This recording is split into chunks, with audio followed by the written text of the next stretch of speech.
Oil isn't just petrol for your car, it's an ingredient in a lot of what we use, from the plastic glove that keeps your hand clean to the tyres that keep you on the road, which means these products can be affected by the fluctuating price of oil. That price is largely decided by supply and demand and the collective actions of an organisation that provides 40% of the world's oil, OPEC. OPEC stands for the Organisation of the Petroleum Exporting Countries. It was formed in 1960 by founding members Iraq, Kuwait, Iran, Saudi Arabia and Venezuela.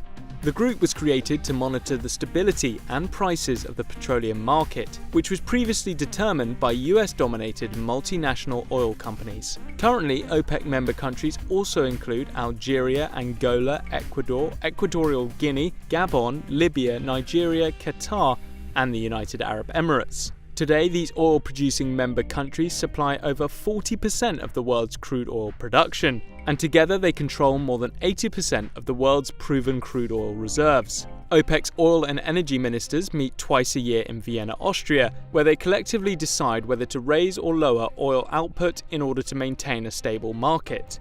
Critics argue that it's a way for them to maintain the price they want. But does OPEC actually control world oil?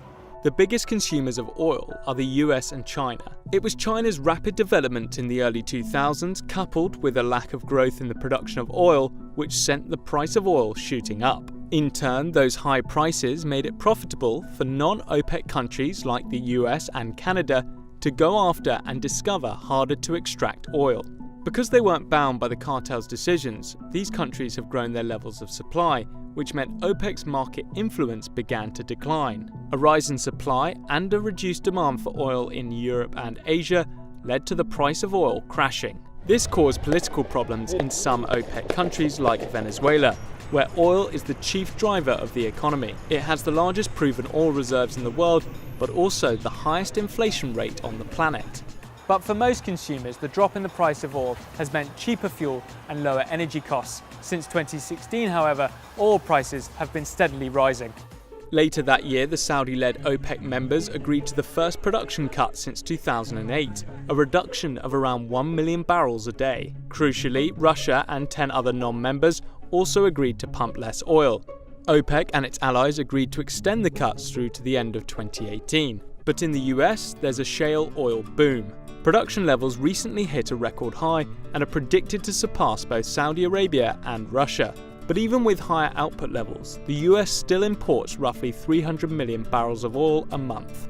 For the renewable energy industry, however, keeping oil supply high and steady makes it an attractive alternative and might be one of the most powerful tools to grow the sector.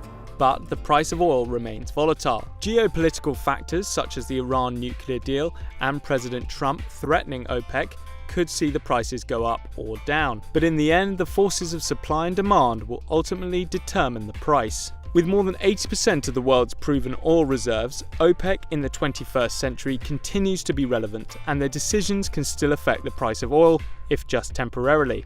But as new sources of energy gradually replace hydrocarbons, the oil industry faces a race against time. In the words of an ex-Saudi oil minister, the Stone Age did not end for lack of stone, and the oil age will end long before the world runs out of oil.